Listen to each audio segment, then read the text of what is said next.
మరణం ఎంత అద్భుతంగా వివరించారో చూడండి.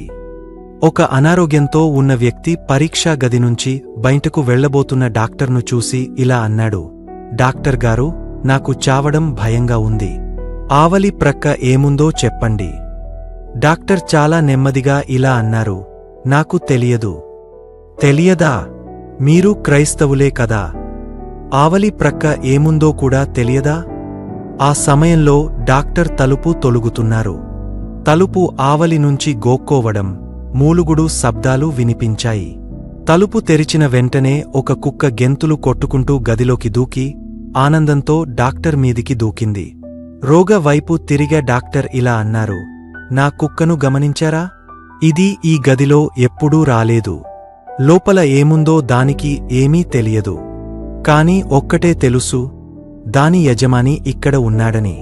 తలుపు తెరుచుకున్న వెంటనే భయం లేకుండా లోపలికి పరుగెత్తుకొచ్చింది.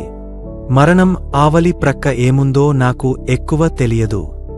కాని ఒక్కటి మాత్రం ఖచ్చితంగా తెలుసు, నా యజమాని అక్కడ ఉన్నాడు. అది చాలు. ఈ అందమైన కథ ప్రతి హృదయంలోని అతి లోతైన భాగాన్ని తాకుతుంది.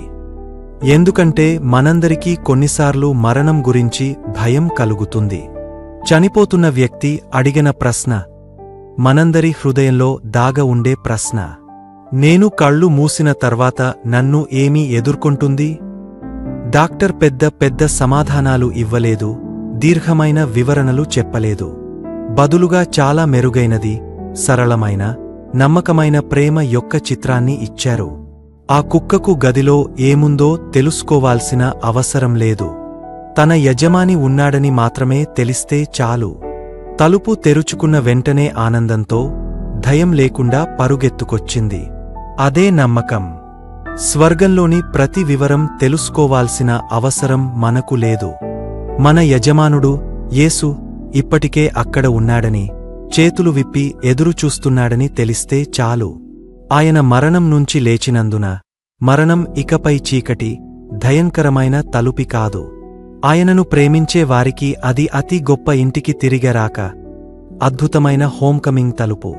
మనల్ని అత్యంత ప్రేమించేవాడు ఆవలి ప్రక్క నిల్చొని నవ్వుతూ, మన పేరు పిలుస్తూ, ప్రతి కన్నిటిని తుడిచి, శాశ్వతమైన పరిపూర్ణ శాంతిని ఇస్తూ ఎదురుచూస్తున్నాడు. కాబట్టి భయపడకు. ప్రతిరోజూ నీ యజమానితో దగ్గరగా జీవించు. ఆయనను ప్రేమించు. ఆయనను నమ్ము. ఆయనతో మాట్లాడు. అప్పుడు నీ సమయం వచ్చి తలుపు తెరుచుకున్నప్పుడు నడవకుండా పరుగెత్తుకుంటూ ఆయన ఒడిలోకి దూకుతావు. కథలోని ఆ ఆనంద కుక్కలాగే. మరణం అంతం కాదు. ఇది అతి అందమైన శాశ్వతత్వానికి ఆరంభం.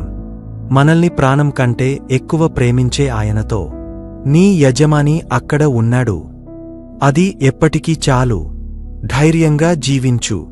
పూర్తిగా ప్రేమించు. ఒకరోజు భయం లేకుండా ఇంటికి పరుగెత్తు. ఆయన నిన్ను ఎదురుచూస్తున్నాడు.